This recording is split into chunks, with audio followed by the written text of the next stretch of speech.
से हम data analytics की बात कर ही रहे हैं और चलो उस पर्सपेक्टिव से देखते हैं कि कोई फ्रेशर भी हमें देख रहा होगा। तो कुछ टूल्स ऐसे बताइए जो वो सीख सकते हैं, सिनेरियो को एक बर्ड्स आई व्यू से देखें। तो आपको क्या लगता है कि आने वाले टाइम में अभी क्या फ्यूचर स्कोप रहने वाला है, इसमें स्टार्टिंग सैलरी कितना तक रहता है और किस पोजीशन पे हम लोग ज्वाइन करते हैं और कितना तक मैक्सिमम जो है जाता है salary. So Hare Krishna Prabhu ji, Ashish Prabhu, how are you? Hare Krishna Vedant Prabhu, I'm good. How about you? Great Prabhu great. So मतलब ऑलमोस्ट एक सवा साल हो गया है हमको मिले हुए and it is so nice कि मतलब आपको यहाँ पे चलो वर्चुअली ही सही बट आपको देख रहे हैं, मिल रहे हैं। याद है आपको लास्ट हमने जो पॉडकास्ट किया था बेस में? Yeah, it was very overwhelming for me. Like that was a very nice experience we had. Yes Yeah, nice to meet you again actually, even though virtually, but it's very good to. Yes. And Prabhu ji मैं मतलब एक चीज़ यहाँ पे specially mention करना चाहूँगा, उसके बाद मुझे बहुत मैसेजेस और बहुत ज़्यादा ईमेल्स आए थे कि काफ़ी लोगों को वो चीज़, वो जो एसेंस हमने मिक्स किया था ना, एक प्रोफेशनल का और एक स्पिरिचुअल सीकर का, तो वो एसेंस दो कॉम्बिनेशन बहुत अच्छा लगा था लोगों को। तो आई कंग्रेचुलेट यू फॉर दैट। और आई होप कि आज भी जो हमारा जो गोल है वो ही हम अचीव कर पाए एंड जो विजडम हम प्रोवाइड करना चाहते हैं डिवोटीज को, प्रोफेशनल्स को, सबको वो विजडम दे पाए। Right Prabhu ji? That's very amazing. Actually, these kind of podcast is also required because there are a lot of things which are going in the world, but eventually these kind of broadcast for the people who are looking and searching for these kind of knowledge and relevant experiences, they would be really benefited. Yeah. Yes, yes. So Prabhuji, first of all, the viewers who are new to my channel, जो आपको जानना चाहते हैं, जो आपसे सीखना चाहते हैं, तो सबसे पहले मैं हमारे व्यूअर्स के को बताना चाहूंगा प्रभु जी के बारे में। प्रभु जी एक बहुत ही हम्बल बैकग्राउंड से आते हैं। प्रभु जी को अराउंड 3.5 इयर्स का एक्सपीरियंस है वर्किंग विद बिग ऑर्गेनाइजेशंस, और प्रभु जी जो हैं स्पिरिचुअल सीकर भी हैं। तो अभी प्रभु जी का रिसेंटली इनिशिएशन भी हुआ है। Am I right Prabhu ji? तो Yeah, I recently yes, got initiated. Yes. तो मतलब दोनों जो parallel professional as well as जो स्पिरिचुअल प्रभु जी की लाइफ है, दोनों पैरेलल चल रही हैं।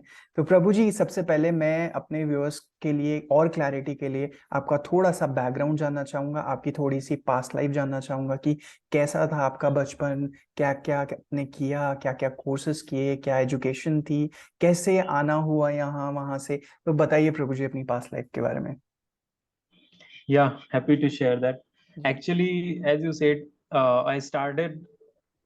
Uh, my background comes from very humble family actually. Ji So eventually, मतलब जब मैंने start किया अपनी life, तो मेरे father farmer हैं and my mother is a housewife eventually. तो जी मेरी जो इनिशियल स्कूलिंग हुई वो मेरे प्राइमरी स्कूल्स एंड इवेंचुअली मैं फिर अपने डिस्ट्रिक्ट में पढ़ा एंड देन फिर मैं मूव किया फॉर जेई प्रिपरेशन जी to other places like Lucknow.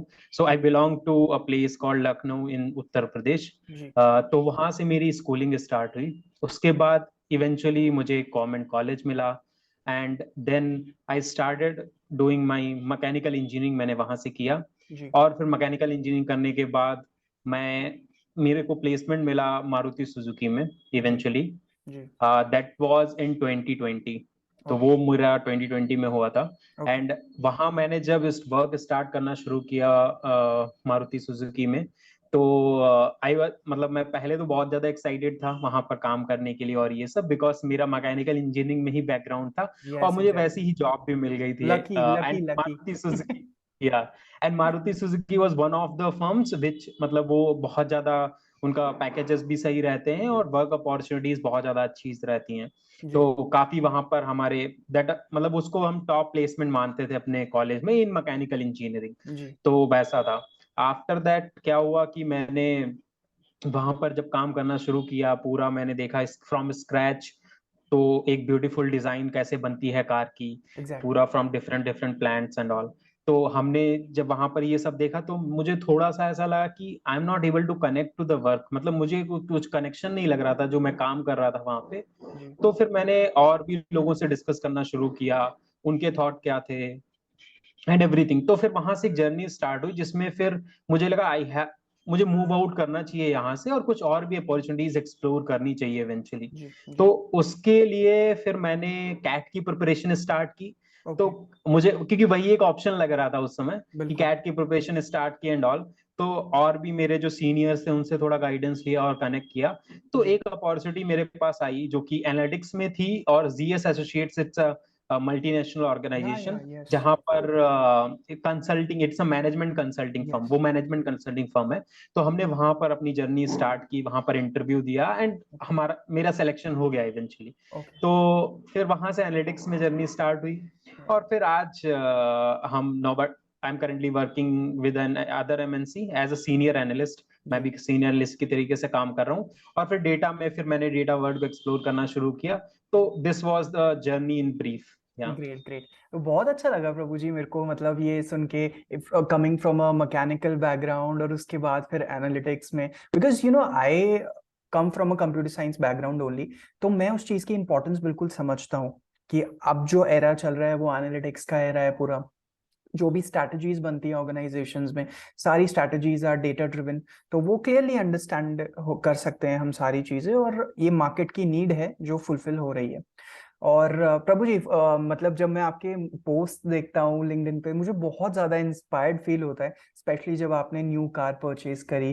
क्योंकि यू नो वो जो सारी, we all can you know easily connect with you coming from that background. और उसके बाद फिर you know gifting a car to your brother, your first trip, जो आपने फर्स्ट ट्रिप पेरिस में, मैंने आपकी फोटो देखी थी, जो आप बिजनेस क्लास में ट्रैवल किए थे वो मैंने देखा। तो ये सब देख के प्रभु जी बहुत इंस्पायरिंग लगता है कि कैसे, मतलब अगर हम रियली कुछ अपनी लाइफ में करना चाहते हैं तो जेन्युइनली मतलब वो चीज कर सकते हैं हम, बस हमें एक अच्छी उसके लिए इंटेंशन और एक विल चाहिए और हार्ड वर्क चाहिए, राइट प्रभु जी? या एंड एग्जैक्टली एंड यस। और प्रभु जी, हमारे कुछ व्यूअर्स भी हैं जो इस टॉपिक के बारे में, जो कि है डेटा एनालिटिक्स, उसके बारे में जानना चाहेंगे। तो आई थिंक आप बिल्कुल करेक्ट पर्सन हो जिसने ये चीज़ जो है वो स्क्रैच से देखी है, आप जो बिल्ड कर रहे हैं। तो प्रभु जी, मैं चाहता हूं कि आप हमारे व्यूअर्स को, जो नए स्टूडेंट्स हैं जिनको आप ऑलरेडी टीच करते हो, इस वीडियो कॉल के माध्यम से आप उनको गाइड करिए कि कैसे एक रोड मैप वो तैयार कर सकते हैं डेटा एनालिटिक्स की फील्ड में जाने के लिए, अगर वो कोई और बैकग्राउंड से हैं तब भी, अगर वो कंप्यूटर्स बैकग्राउंड से हैं तब भी। या श्योर।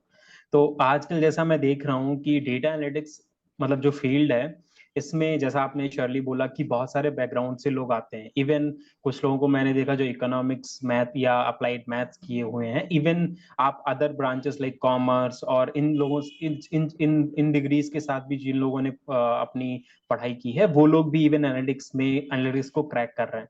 तो एनालिटिक्स के लिए इवेंचुअली आपको एक माइंडसेट रिक्वायर्ड है जिसमें आप प्रॉब्लम सॉल्विंग कुछ कर सके, वो मस्ट है। Okay. Problem solving plus communication, ये दो चीजें हैं जो कि इवेंचुअली आपके सॉफ्ट स्किल्स की तरफ भी आती हैं और जो कि मस्ट है। मतलब एक होता है गो नो गो वाला चीज हो गया, तो ओके। ये तो नो गो है, मतलब इसके बिना आप एनालिटिक्स को क्रैक ही नहीं कर सकते। ओके। दूसरी चीज है जहां पर आपको क्या है कि समटाइम्स मतलब हम लोग इंजीनियरिंग बैकग्राउंड से आते हैं या किसी और बैकग्राउंड से आते हैं, तो जी। टूल्स एंड टेक्नोलॉजीज रद्द करना हमारे लिए बहुत ज्यादा डिफिकल्ट नहीं रहता है। मे बी हो सकता है किसी किसी के लिए हो, बट ओवरऑल मेरा जो एक्सपीरियंस रहा है लोगों के साथ, उसमें हमने ये देखा है कि टूल्स एंड टेक्नोलॉजीज, जैसे अगर हम बात करें कि डेटा एनालिटिक्स के लिए, तो there are lot of tools, मतलब बहुत सारे टूल्स हैं। एक्सेल तो मस्ट है, वो तो आपको आना ही चाहिए। ओके। उसके ऊपर आपकी सीक्वल, जो कि बहुत ज्यादा इस समय चल रहा है, सीक्वल एक लैंग्वेज है जिससे आप डेटाबेसेस के साथ जैसे अगर हम जैसे अभी हम कम्युनिकेट कर रहे हैं हिंदी में,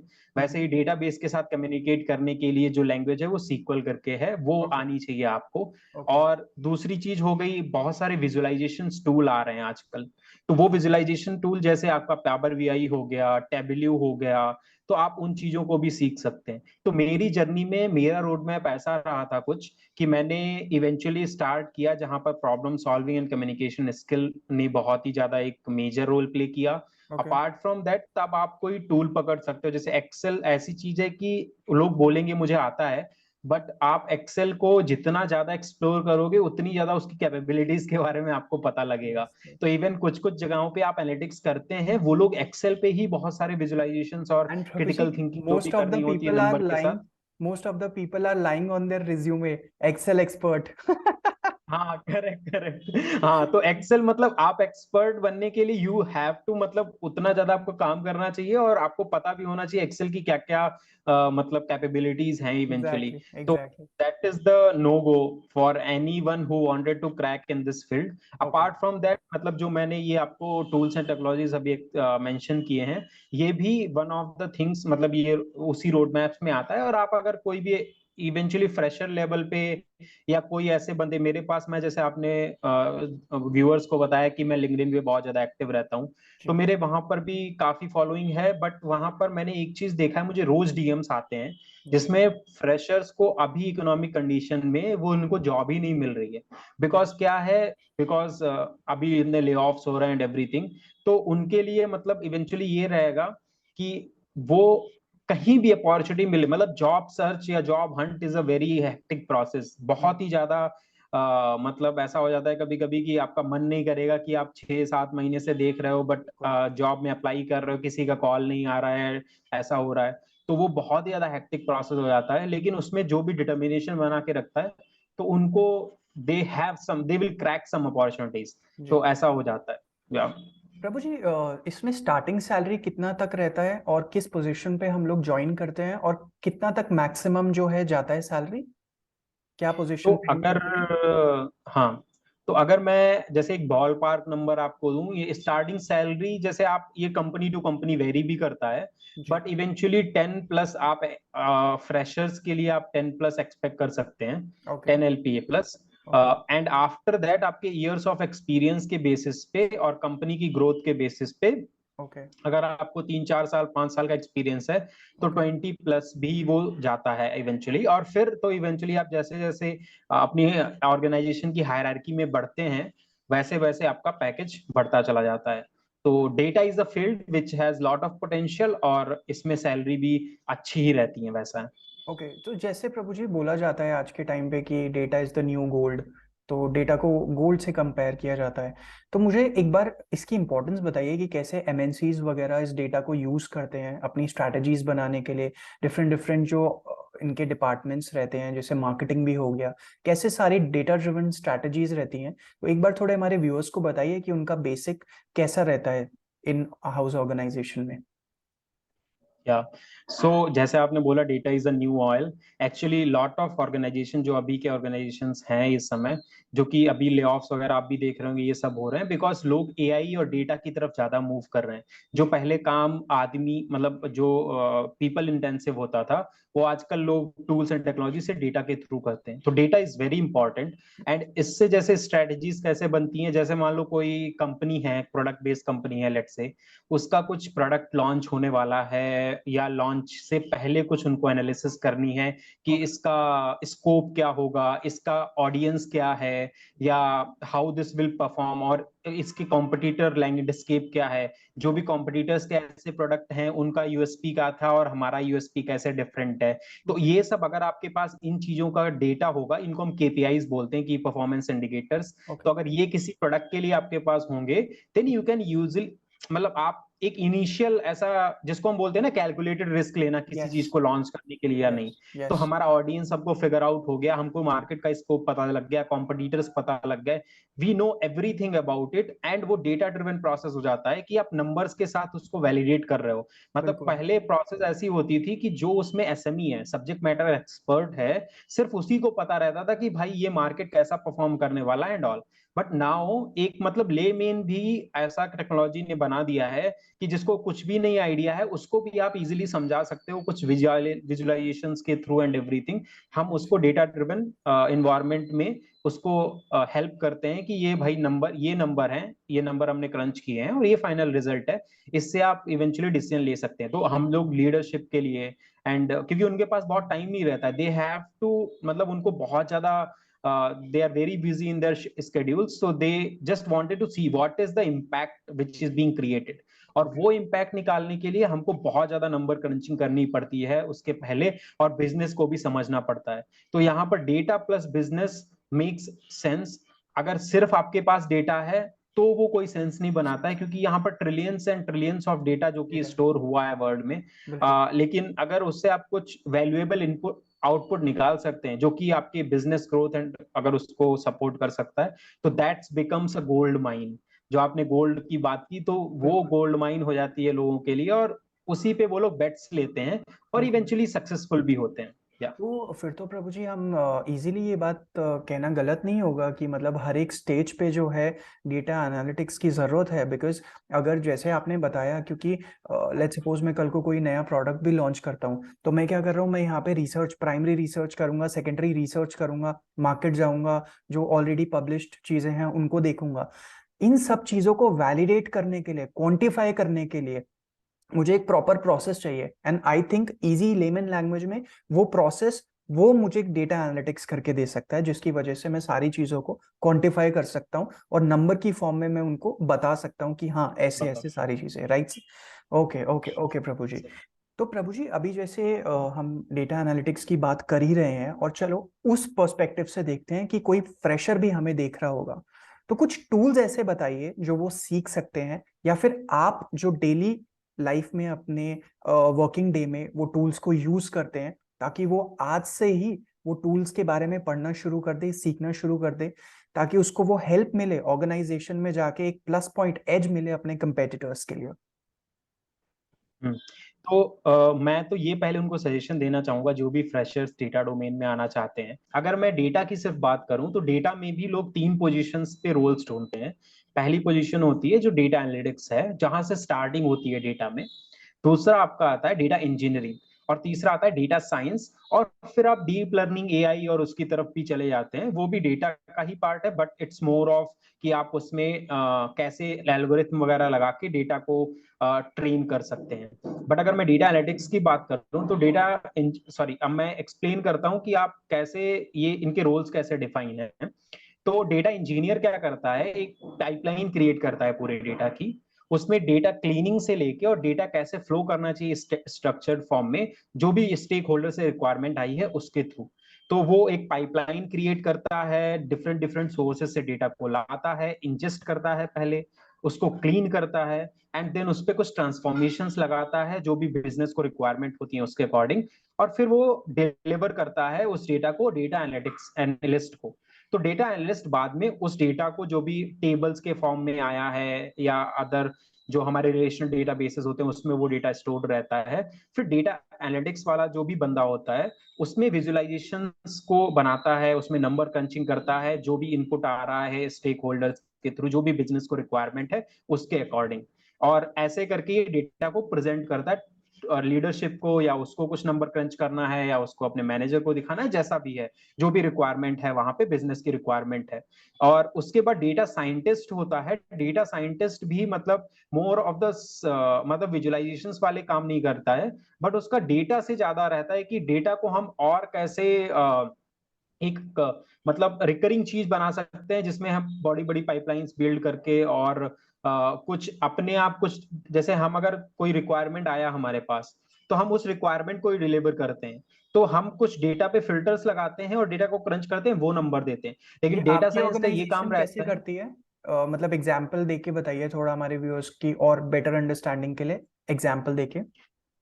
हाँ, तो जैसे मैं अगर इवेंचुअली बात करूं अपने ऑर्गेनाइजेशंस का, मतलब इवेंचुअली मैं डेटा सोर्सेज और वो सब नहीं बता सकता, that is very confidential for okay everyone. But okay अगर हाई लेवल पे एक चीज बताऊं, कि जैसे मैं अभी जहां काम कर रहा हूं, मेरे पास एक पूरी टेक टीम भी है जो कि लाइक पाइस्पार्क डेवलपर्स हैं, जो मैं डेटा इंजीनियर्स बोलते हैं। और ओके उसके बाद हमारी टीम में, मतलब इवेंचुअली हर टीम में ऐसा रहता है कि डेटा एनालिटिक्स के भी लोग रहते हैं और आपके स्टेक होल्डर्स भी रहते हैं। और ओके मान लो कोई आपके पास एक रिक्वायरमेंट आई जिसमें आपको पता लगाना है कि एक प्रोडक्ट लॉन्च होने वाला है। जी। उस प्रोडक्ट के लॉन्च के लिए आपको, मे बी इट्स प्रोडक्ट कोई भी डोमेन का वैसा हो सकता है, उस प्रोडक्ट के लॉन्च के लिए आपको एक केपीआई निकालनी है, और उस केपीआई के लिए आपको कुछ फिल्टर्स वगैरह, कुछ डेटा क्रंचिंग करनी है। तो लेट्स से मैं जाऊं, मतलब बिजनेस से ये रिक्वायरमेंट आई और मैं डेटा एनालिटिक्स में हूं, तो मेरे पास वो रिक्वायरमेंट आएगी। उसके बाद मैं जाऊंगा डेटा इंजीनियर के पास होके, अगर हमारे पास वो डेटा पहले से प्रेजेंट है, तो हम पहले उसको, जो भी हमको नंबर क्रंचिंग वगैरह करनी है हम उसको करके दे देंगे।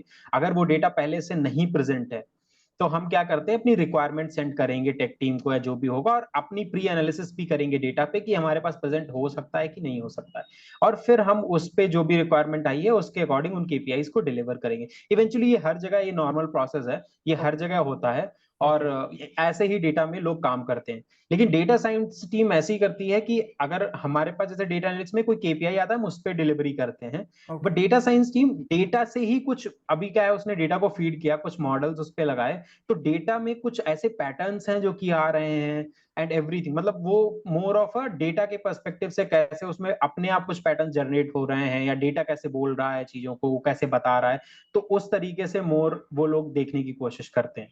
तो जैसे अभी आप इतना जो आपने टेक्निकल सारा समझाया हमें, तो जब आप जैसे मैकेनिकल बैकग्राउंड से आ रहे हैं और एकदम फील्ड चेंज हुआ आपका, तो काफी चैलेंजेस रहे होंगे, क्योंकि इनिशियल स्टेज पे ये सब समझना, ये सब सीखना, टूल्स, और तो मतलब क्या क्या चैलेंजेस फेस किए थे आपने इनिशियल पॉइंट पे?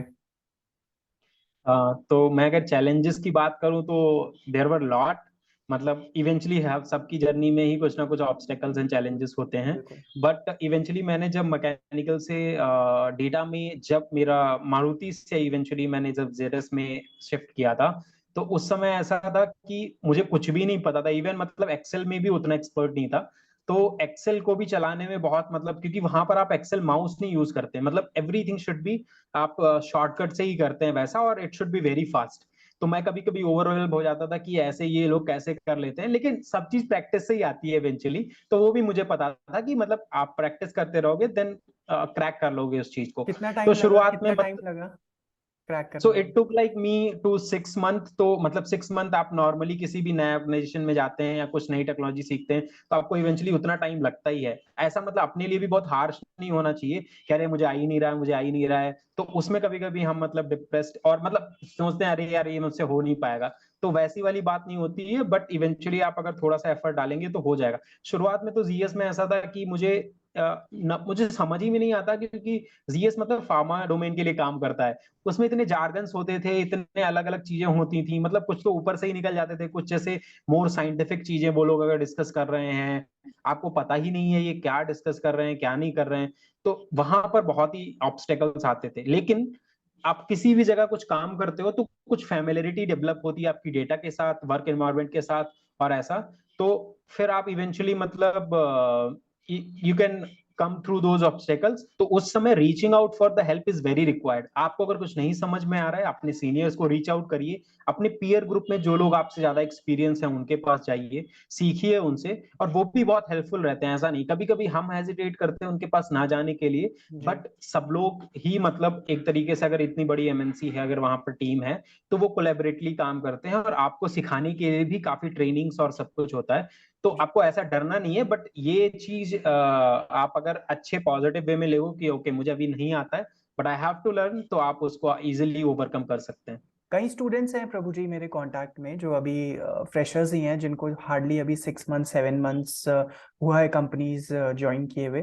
तो कोडिंग फील्ड में है बेसिकली, एंड अभी कोडिंग समझ आ नहीं रहा है बिकॉज कॉलेज में पढ़ा नहीं है। अभी एकदम ऑर्गेनाइजेशन में गए हैं तो सर पे आके पड़ा है, तो कोडिंग हो नहीं रहा है बिल्कुल भी। तो बॉस बोलता है कि ये चीज करो, वो चीज करो, वो वर्ड्स पहले जाके गूगल पे सर्च करने पड़ते हैं। तो बहुत ज्यादा डिसअपॉइंटमेंट हो जाती है, अपनी वैल्यू कम होती हुई दिखती है, ऐसा लगता है किसी काम के नहीं है, ये कोई फील्ड नहीं है अपनी, तो डिप्रेशन होता है। तो ऐसे स्टूडेंट्स के लिए आप क्या बोलना चाहेंगे प्रभु जी? तो ये बहुत ही कॉमन है। इवेंचुअली आप किसी भी प्रोफेशनल जर्नी में हो, आप फ्रेशर्स हो तो वो अलग बात, मतलब इवन फ्रेशर से लेके एक एक्सपीरियंस 10 साल का भी एक्सपीरियंस पर्सन है, कोई भी नई और टूल्स एंड टेक्नोलॉजीज अगर इसको यूज करनी होती हैं, तो इवेंचुअली ये सारे चैलेंजेस ही आते हैं। आते हैं। उसको लगता है अभी मैं एकदम स्टक हो गया हूँ किसी पॉइंट ऑफ टाइम पे, और मुझे कुछ सीख भी नहीं पा रहा हूँ मैं, और कुछ मतलब नेविगेट नहीं कर पा रहा हूँ उस सिचुएशन से। तो वो बहुत ही ज्यादा डिप्रेसिंग भी होता है, ओवरवेलमिंग भी होता है हमारे लिए, क्योंकि हमारा अपना एक एक वैल्यू हमने अपना क्रिएट कर रखा है अपने माइंड में भी, कि हम इतने तो लायक हैं, ये कर सकते हैं। बिल्कुल। लेकिन वहां पर जाके एक मतलब झटका लगता है, चैलेंज आता है कि अरे ये कैसे हो रहा है। तो वो मतलब सबके साथ वैसा होता है। तो इसके लिए मतलब आपको ऐसा कुछ डरने की जरूरत नहीं कि ऐसा हो रहा है कि नहीं हो रहा है, बट इवेंचुअली इसको नेविगेट कैसे करना है, वो हेल्प के थ्रू ही नेविगेट करना है। क्योंकि आप मतलब अगर कोर्सेज वगैरह लेके ये सब सीख जाओगे, लेकिन उसको रियल वर्ल्ड में कैसे अप्लाई करना है, ये आपके सीनियर्स जो भी हैं या जो उस ऑर्गेनाइजेशन में काम कर रहे हैं या आपके बाहर कोई कनेक्शंस हैं लिंक्डइन के थ्रू या कोई भी अगर उसी डोमेन में स्पेसिफिक काम कर रहे हैं, तो उनसे आप गाइडेंस ले सकते हो। आजकल तो बहुत सारे एक्सपर्ट्स भी मतलब जो बैठे हुए हैं वो भी इवेंचुअली बताते रहते हैं काफी चीजें कि ऐसा ऐसा रोड मैप होना चाहिए, ये होना चाहिए। तो बिल्कुल। आपको जो सही लगे वहां से पिक कर लो।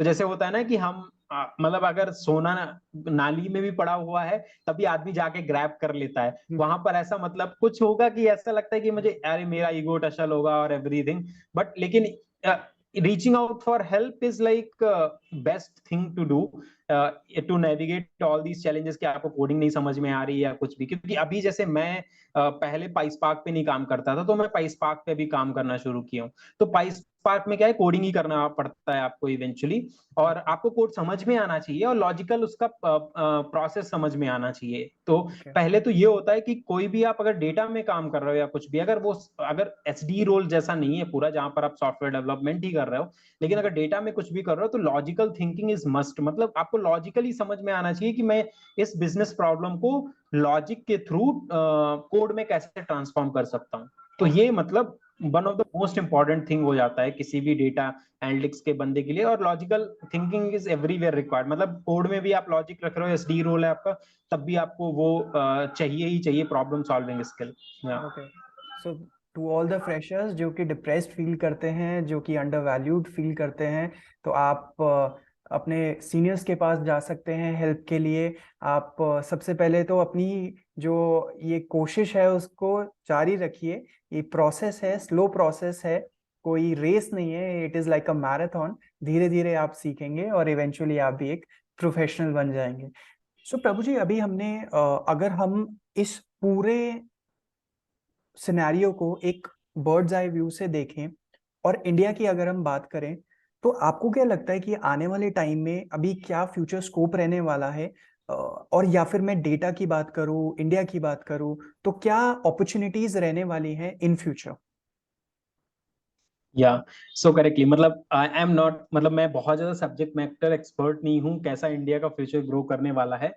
बट जो भी मेरा रेलिवेंट एक्सपीरियंस है, जो भी मैं कंटेंट क्रिएशन करता हूँ, जो भी मुझे नंबर्स मिलते हैं नेट पे वगैरह, और जो मैं परसीव कर पा रहा हूँ मेरे एक्सपीरियंस से कि आगे क्या होने वाला है।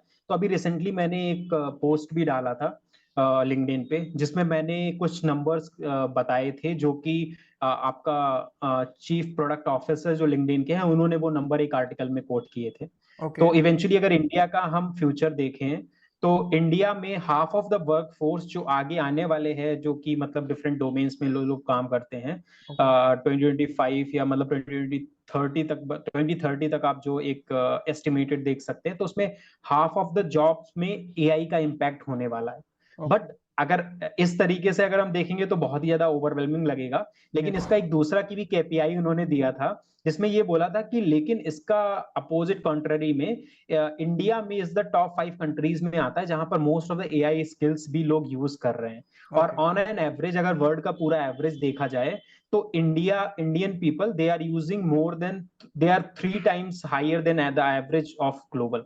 सो ओके। उस तरीके से वो लोग इस एआई की स्किल्स को भी यूज कर रहे हैं। और अगर आप मैं स्पेसिफिकली लिंक्डइन की बात करूं, तो 88% ऐसा लिंक्डइन बोल रहा है कि 88% जो लोग हैं जो इंडिया में हैं, वो अपने जॉब चेंज के लिए देख रहे हैं to move to another profession. Eventually 88% of the people in yes. India currently, that's a huge number actually. Yes. अगर यस। आप उस तरीके से देखेंगे तो there lot of peoples are looking out for job in 2024 to move to the domain जहां पर उनको लग रहा है कि डेटा या एआई या ऐसी चीजें वो सीख सकते जा सकते ओके। हैं। ओके। और अगर मैं ओवरऑल की बात करूं, जैसे अगर लिंक्डइन की ओवरऑल की बात करूं, तो यहाँ पर 65 मिलियन पीपल एवरीडे जॉब के लिए देखते हैं। और उसमें से अगर हम ऑन एन एवरेज बात करें तो हर मिनट 6 लोग लिंक्डइन पे हायर होते हैं फॉर एनी जॉब। और ये ओके। इंक्रीज होने वाला है इवेंचुअली एग्जैक्टली। बहुत ज्यादा, क्योंकि यस। लोग डोमेन चेंज कर रहे हैं, फील्ड चेंज कर रहे हैं, और चैट जीपीटी जैसी स्किल जो कि इंडिया में 3 टाइम्स ज्यादा लोग यूज कर रहे हैं। यस। आपने अगर, अभी मैंने रिसेंटली ही और चीजें पढ़ रहा था जिसमें मैं देख रहा था डिजिटल मार्केटिंग और ऐसी जो चीजें हैं इन स्पेसेस में एआई का बहुत ज्यादा यूज हो रहा है। जहां पर आपकी कॉपी राइटिंग स्किल्स आती थी या ऐसा, वहां पर लोग लेवरेज भी कर रहे हैं और जो लोग नहीं लेवरेज कर रहे हैं उनके लिए वो थ्रेट भी बन रहा है उनके जॉब के लिए। बिल्कुल। तो that's a huge number actually, और हमको इन चीजों को लेवरेज करके अपनी स्किल्स को इम्प्रूव करना चाहिए। सो तो that's my point of view. Yes, जैसा आपने राइटली मेंशन किया प्रभु जी, मैं इस चीज के ऊपर भी एक टच पॉइंट हम लोग जरूर रखेंगे, बिकॉज जब से चैट जीपीटी आया है तो बहुत सारे लोगों के ये सवाल उठ गए हैं कि क्या ये मेरी जॉब तो नहीं खा लेगा, क्या ये मेरी जॉब तो नहीं ले लेगा, क्या मेरी ये जो जॉब अभी मैंने इतने पैसे लगा के पढ़ाई की है और जो मैंने डिग्री ली है, क्या वो भी चली तो नहीं जाएगी, सब कुछ वेस्ट तो नहीं हो जाएगा। तो ये एक डर का माहौल बन गया है। और जबकि बाहर वाले ऑर्गेनाइजेशंस ये क्लियरली बोल चुके हैं कि कभी भी एआई जो है वो ह्यूमन इंटरवेंशन को ओवरपावर नहीं कर सकता है। एक अप्रोच बनानी पड़ती है जो कि जिसे हम बोलते हैं कोलैबोरेटिव अप्रोच, राइट, जिसमें ह्यूमन इंटरवेंशन और एआई जो है साथ में काम करे, क्योंकि बहुत सारे डेटा ड्रिवन ऐसी चीजें भी हमारे पास सामने ऐसे पॉइंट्स आए हैं जिसपे क्लियरली हमने देखा है जो ऑर्गेनाइजेशन एक अप्रोच लेती हैं which is more of combination of human intervention and AI, उनकी रिजल्ट्स ज्यादा बेटर है in terms of digital marketing और एनालिटिक्स ऑल्सो। तो इसके बारे में आपका क्या कहना है, इस पर्टिकुलर अप्रोच के बारे में? या फिर जो ये हाँ, थ्रेट एक क्रिएट हो चुका है हमारी सोसाइटी में कि सारे जॉब्स चले जाएंगे और कुछ नहीं बचेगा, एआई पूरा टेक ओवर कर लेगा, इसके बारे में आपका क्या कहना है? तो बिल्कुल आपने राइटली कहा, जो फोमो एक तरीके से बन रहा है कि एआई सब जॉब को ओवरटेक कर लेगा। या तो अगर हम इस मिथ को बस्ट करना चाहें तो रिसेंटली मैंने एक कोर्स किया था जो एआई फॉर एवरीवन करके है। तो ओके। यहाँ पर Andrew Ng is a person, उनको डीप लर्निंग का फादर बोलते हैं। ओके। ओके। तो ओके। उन्होंने ये मिथ उसमें बस्ट किया था कि एआई अभी कुछ ही उसके यूज केसेस आए हैं। तो दो चीजें होती हैं, एक होता है आर्टिफिशियल नैरो इंटेलिजेंस, एक होता ओके। है आर्टिफिशियल जनरल इंटेलिजेंस। तो ओके। आर्टिफिशियल नैरो इंटेलिजेंस की जब हम बात करते हैं, जैसे आप देखते हो आजकल टेस्ला ने सेल्फ ड्राइविंग कार निकाल दी हैं, या या कुछ वो लोग स्पीच रिकॉग्निशन वाले, जैसे आप अमेजोन का वो एलेक्सा यूज करते हो, एलेक्सा, सीरी। या आप गूगल के स्पीकर्स वगैरह यूज करते हो जो कि आपको वॉइस रिकॉग्नाइज करके आपको वैसे इनपुट्स दे देते हैं। तो ये सब चीजें आर्टिफिशियल नैरो इंटेलिजेंस में आती हैं। और आर्टिफिशियल जनरल इंटेलिजेंस, जहां पर एआई मतलब ओवरऑल जॉब्स को ओवरटेक करेगा या ह्यूमन से ज्यादा इफिशिएंट बन जाएगा, वो बहुत ही फारफेच्ड आइडिया है, उसमें डेकेड्स ऑफ डेकेड्स भी लग सकते हैं जहां पर वैसा होने वाला है। तो आपने राइटली मेंशन किया कि हर जगह जहां पर भी हम बिजनेस से डील कर रहे हैं या कुछ ह्यूमन टू ह्यूमन इंटरेक्शन हो रहा है, वहां पर एआई उतना पावरफुल नहीं हो पाएगा, और मे बी अगर होगा तो आने वाले कुछ टाइम में होगा। तो अभी उसके लिए एक बहुत ज्यादा थ्रेटनिंग नहीं लेना है उसको, मतलब एक फोमो नहीं आना है, जैसे फियर ऑफ मिसिंग आउट होता है कि अरे हम भी क्यों नहीं ये कर पा रहे हैं, ये सब ऐसा यस। नहीं हो रहा है। तो that shouldn't be in our mind. लेकिन 5 जो टॉप 5 स्किल्स मैं मेंशन करूंगा जो कि बहुत ज्यादा इंपॉर्टेंट है अभी के लिए। ओके। पहला, जैसे मैंने बोला, वो प्रॉब्लम सॉल्विंग स्किल है, ओके। आपके प्रॉब्लम सॉल्विंग एबिलिटी होनी चाहिए। ओके। दूसरी है एआई स्किल्स भी आपको आनी चाहिए, जैसे आप चैट जीपीटी या इन चीजों को भी लेवरेज करके, मे बी वो हो सकता है कोडर हो, मे बी ओके। वो हो सकता है कोई और अदर प्रोफेशंस में जैसे कॉपी राइटिंग, मार्केटिंग, इन चीजों में भी हो, तो वो भी एआई को सफिशिएंटली यूज कर सकते हैं। तीसरी स्किल होगी वो क्रिटिकल थिंकिंग की होगी, जहां पर आप एक मतलब एक्सट्रीम लेवल पे भी सोच सकें यूजर या बिजनेस के पर्सपेक्टिव से, तो वो बहुत ज्यादा जरूरी होने वाली है। चौथी है आपकी कम्युनिकेशन स्किल्स। तो ओके। कम्युनिकेशन स्किल इज, जैसे हम बोलते हैं ना, नो गो टाइप का हो जाता है कि कम्युनिकेशन स्किल्स तो होनी चाहिए, और आपके पास कुछ आईटी एंड वेब स्किल्स भी होनी चाहिए, जिसमें आप कुछ tools and technologies apart from AI भी आपको पता होनी चाहिए जो कि एक प्रोफेशन में यूज हो रही है। तो ये 5 स्किल्स हैं जो कि बहुत ज्यादा मस्ट हैं, they are required in our day to day life. Okay. Okay. So जैसे अभी आपने प्रोफेशनल अपना पूरा जर्नी बताया, हमें हमें टूल्स के रिगार्डिंग गाइड किया, फ्यूचर स्कोप बताया, तो कई कई सिचुएशंस ऐसी भी आई होंगी जब आप स्ट्रेस में होंगे, जब आप हताश भी हुए होंगे अपनी लाइफ में, तो कहीं ना कहीं आई एम श्योर कि आपकी जो स्पिरिचुअल जर्नी रही होगी उसने आपको बहुत सपोर्ट किया होगा।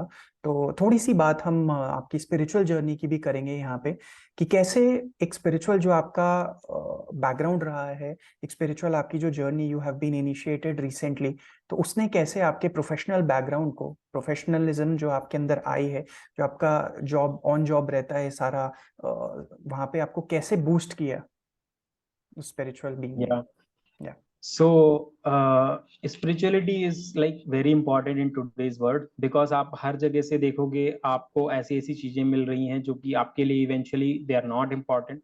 But you are not able to figure out और यू आर नॉट नेविगेट नहीं कर पा रहे उन चीजों के थ्रू कि कैसे वो हमारे लिए यूजफुल है या नहीं है।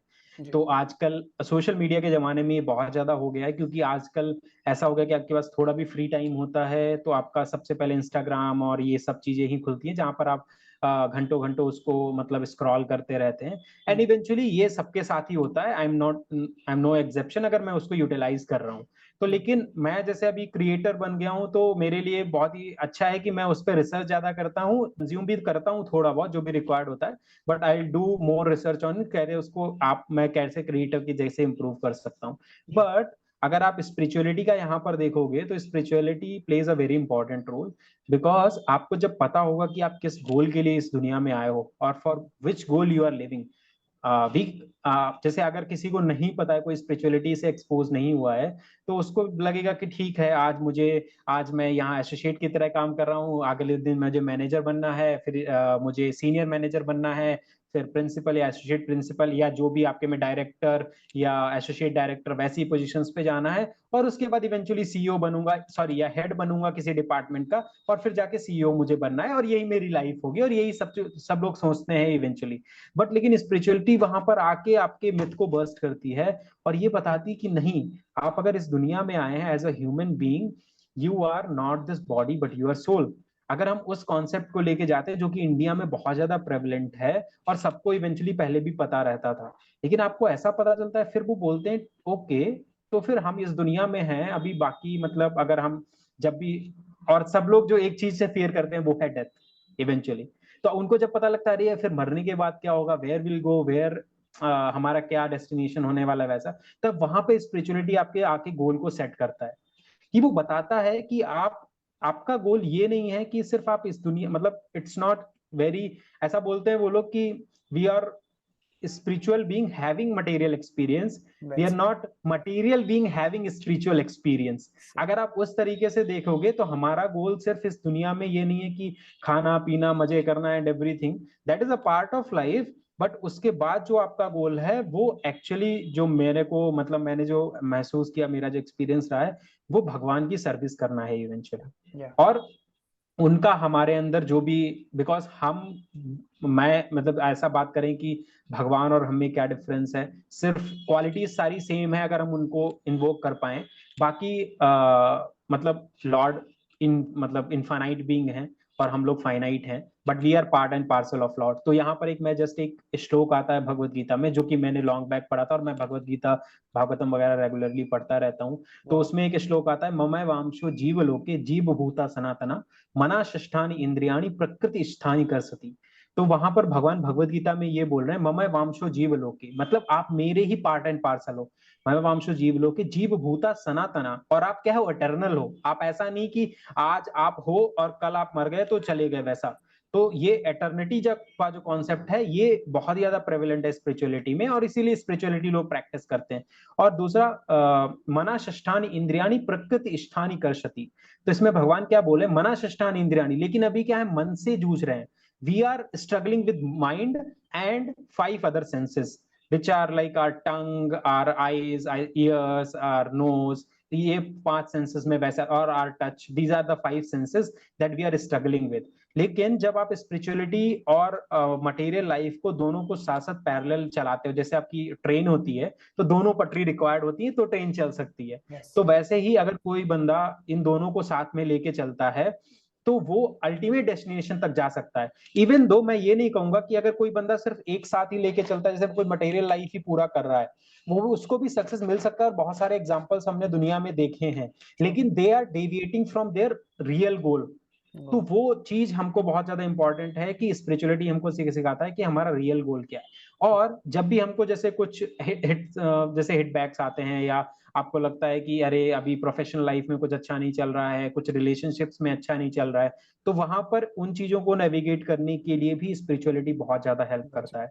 तो फॉर श्योर जो भी मैं स्पिरिचुअल प्रैक्टिसेस करता हूँ डेली बेसिस पे, तो स्पिरिचुअल प्रैक्टिस ऐसा नहीं होता एक दिन गए मंदिर में बस हाथ जोड़े और सब कुछ करके आ गए, तो that is not the spiritual practice actually that are Sanatan Dharma tells us. But वो अपोजिट है कि आप रेगुलर बेसिस पे कुछ ना कुछ थोड़ी ही करो, बट आपको ये ध्यान रहना चाहिए कि हमारा कनेक्शन, अल्टीमेट कनेक्शन क्या है।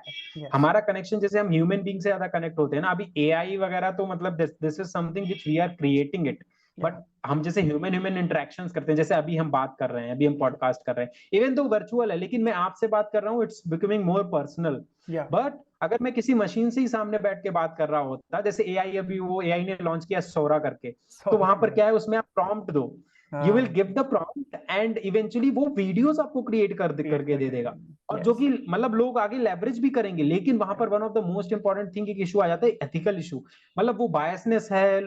अभी चैट जीपीटी को भी क्यों इतना ज्यादा यूज नहीं हो रहा है बिजनेसेस वगैरह में, क्योंकि एक बायसनेस क्रिएट हो रहा है, जो डेटा में है सिर्फ वही बता सकता है। अगर जैसे आपने बात की कि ह्यूमन इंटरवेंशंस वगैरह की बात की, तो ह्यूमन इंटरवेंशन से हम समझ सकते हैं, एक दूसरे की फीलिंग को समझ सकते हैं, लेकिन वही है कि अल्टीमेट जो भी हम क्रिएट कर रहे हैं दुनिया में, वो कंज्यूम किसके द्वारा हो रहा है, ह्यूमंस के द्वारा ना। ह्यूमंस के द्वारा बट अगर वो ह्यूमंस को ही डिस्ट्रॉय कर रहा है तो उसका कुछ फायदा नहीं है। ट्रू अगर वेल हमारी सेड प्रभु स्पिरिचुअलिटी या हमारे मेंटल हेल्थ को ही वो इफेक्ट कर रहा है, तो that is not the well said thing.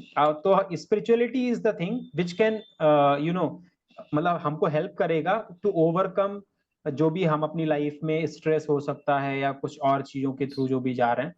तो yes spirituality is the must thing. Okay okay अभी प्रभु जी जैसे आपने अपने जो प्रोफेशनल करियर में किया दैट इज वन पार्ट उसके बाद आपने पर्सनल ब्रांडिंग पे भी बहुत काम किया है आपने रेगुलर पोस्ट डाले हैं अभी थोड़े दिन पहले मेरे एक कलीग हैं वो इज वर्किंग इन डिलॉयट तो उन्होंने उन्होंने मुझसे कांटेक्ट किया मैंने उनको आपका एग्जांपल दिया कि हाउ ब्यूटीफुली आपने स्किल सीखा उसके बाद आपने एक पर्सनल ब्रांड बनाया आप कंसिस्टेंटली अपना जो सर्विस है वो दे रहे हैं मतलब you are trying to help students और ये इस चीज का पर्सनल ब्रांड बनाने का आज के जो टाइम में कितना इंपॉर्टेंस है प्रभु जी इस पे थोड़ा सा एम्फेसिस करके बताइए yeah so in today's world personal brand is very important, क्योंकि आजकल जैसे लोग बोलते थे जो दिखता है वही बिकता है, वैसी वाली बात हो जाएगी। बिल्कुल तो बिल्कुल पर्सनल ब्रांड का जस्ट सिंपल अगर वर्ड में मैं बोलूं कि आप जो काम कर रहे हो या कोई एक्सपर्टीज आपके पास है,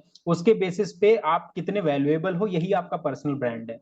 तो वो हो सकता है आप किसी भी फील्ड में हो सकते हो, जैसे मैं डेटा एनालिटिक्स में हूँ या टेक में बोल सकते हो आप, कोई जैसे आप हो सकता है कंटेंट क्रिएशन में हो, या कोई और दूसरा बंदा हो सकता है जो कि इवन पॉलिटिशियन है। जैसे अभी आप देखो मोदी जी का जो हुआ था, वो लक्षद्वीप गए थे and how those things turn out for you know, and या देन वो उनका पर्सनल ब्रांड है, मतलब पीपल एक्सेप्ट कि वो क्या कर रहे हैं, वो अगर उनका कोई थॉट प्रोसेस है उनसे अलाइन करते हैं लोग, तो इवेंचुअली हर फील्ड में सबका एक पर्सनल ब्रांड होता है। तो अभी मैं रिसेंटली देख रहा था, जैसे अभी वो बिल गेट्स आए थे for this marriage of Anant Ambani Anand and all. Ambani तो उसके लिए अभी वो एक बंदे के पास वो चाय बेचता था, डॉली एक डॉली जो चाय है वाला डॉली, या या तो उसके पास गए थे, तो उन्होंने मतलब उसके साथ एक रील बनाई, तो वहां से हमको पता चला है क्रिएटर इकोनॉमी का कितना बड़ा इंपैक्ट होने वाला है यस दुनिया में। यस मतलब दुनिया का सबसे बड़ा आदमी वो एक रील बना रहा है, इवेंचुअली आप समझ सकते हो उसके पास और भी वैल्यूएबल काम्स हैं, मतलब और भी सारी चीजें, कि माइक्रोसॉफ्ट में भी गए, वो डिफरेंट डिफरेंट लोकेशंस पे गए,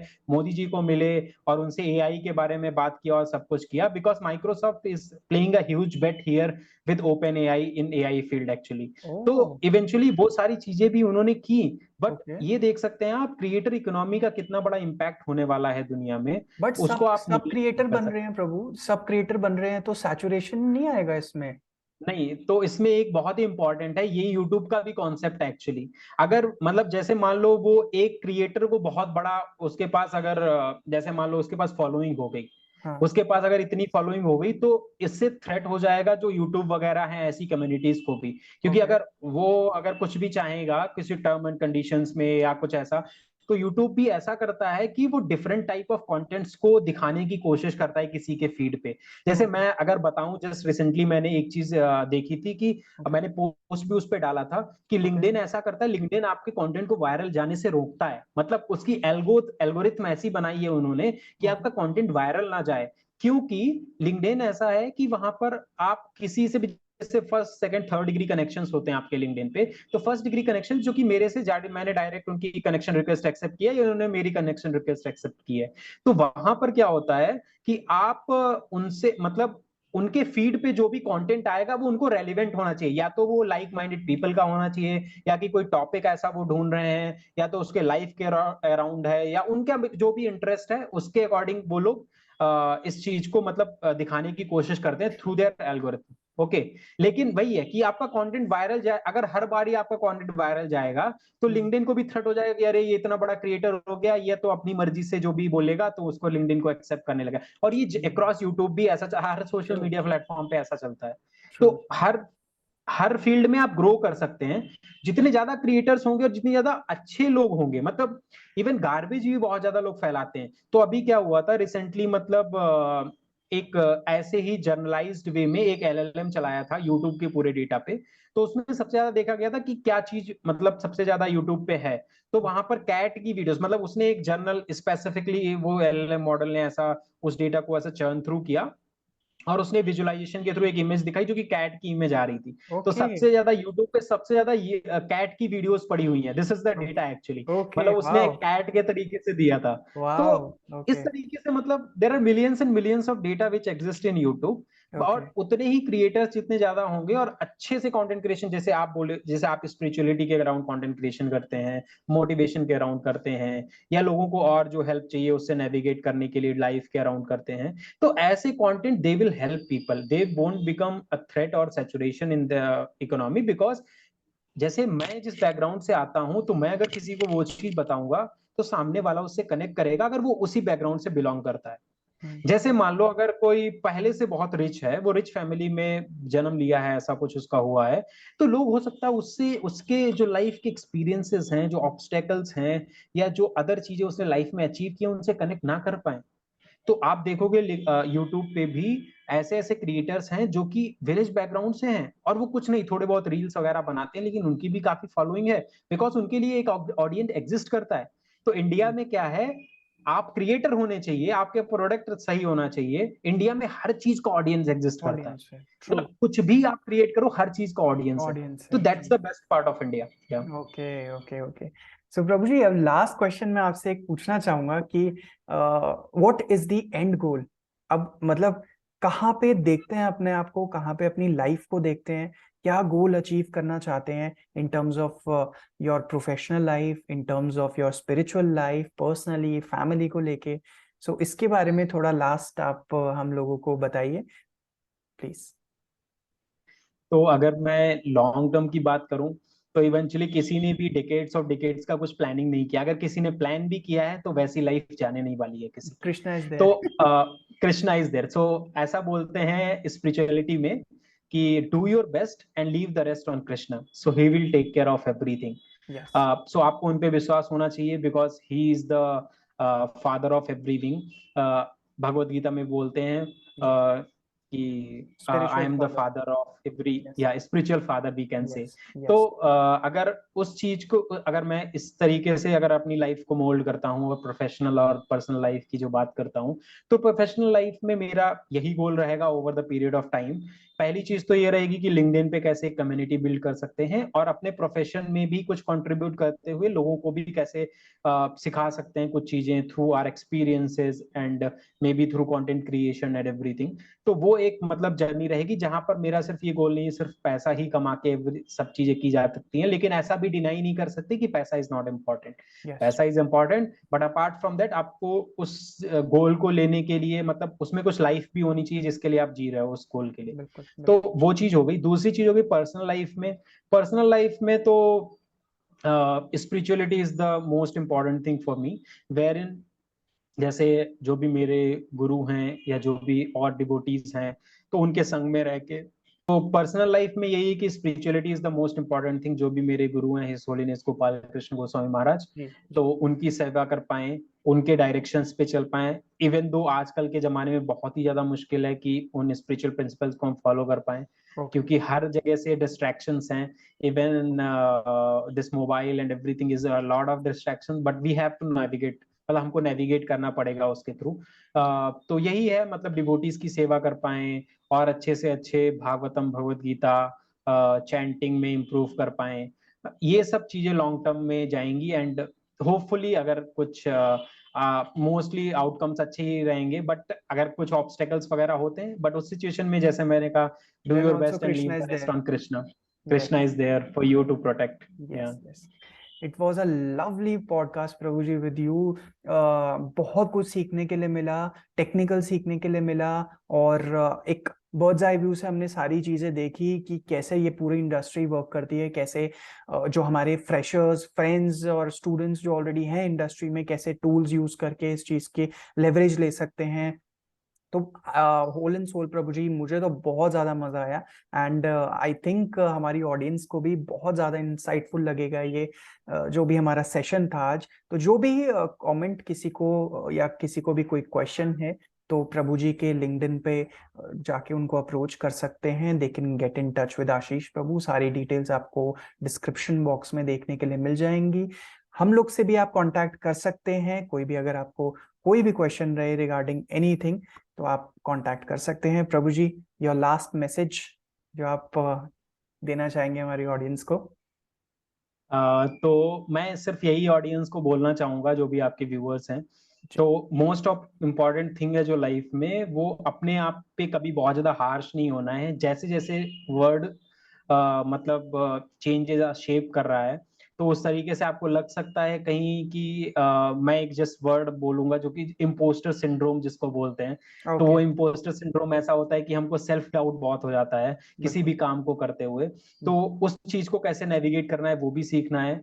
and then most important thing is कि अपने पे हार्श ना होते हुए और चीजों को लेवरेज करना है. जैसे आप आज हो सकता है आपकी हेल्प से ये उनको चीजों को सीखने को मिल रहा है, हो सकता है बहुत सारे क्रिएटर्स हैं उनके थ्रू अलग अलग चीजें भी सीखने को मिल रही हैं, और वो उनको रीच आउट कर सकते हैं, या अपने फैमिली फ्रेंड में किसी को रीच आउट कर सकते हैं. तो reaching out for help is also one of the very important when you are starting your career. मतलब अगर करियर जर्नी स्टार्ट कर रहे हैं तो हेल्प के लिए आप हेजिटेट नहीं करना, कुछ भी हो जाए. तो रिसेंटली जैसे अभी मैंने एक चीज देखी थी कि वो शार्क टैंक में एक लड़की आई थी, उसने एक ब्रांड बनाया था जो कि सिर्फ नेल्स वगैरह के अराउंड था, लेकिन उसने जेप्टो वालों को 32 वीक्स के लिए लगातार मेल किया था, परसिस्टेंटली लगातार मेल किया था, और उसमें उसको रिप्लाई नहीं आ रहे थे. But she was very persistent to knock. तो उसके फादर ने उसको एक लर्निंग दी थी कि you should knock the door every time, जब तक वो खुलता नहीं है वैसा तरीके का. तो that's what the important learning for us also, कि हम जब तक कोशिश करते रहे, जब तक वो चीज हमें लगती नहीं कि फ्रूटफुल हो रही है. So that's what I can say for now. Perfect Prabhu ji, perfect Prabhu ji. तो आज के इस पॉडकास्ट को हम लोग यहीं पे एंड करते हैं. And Prabhu ji, let us chant the Hare Krishna mahamantra together and end this podcast. तो जय श्री कृष्ण चैतन्य प्रभु नित्यानंद श्री अद्वैत गदाधर शिवासादि गौर भक्त वृंद. हरे कृष्णा कृष्णा कृष्णा हरे हरे, हरे राम राम राम हरे हरे. हरि बोल.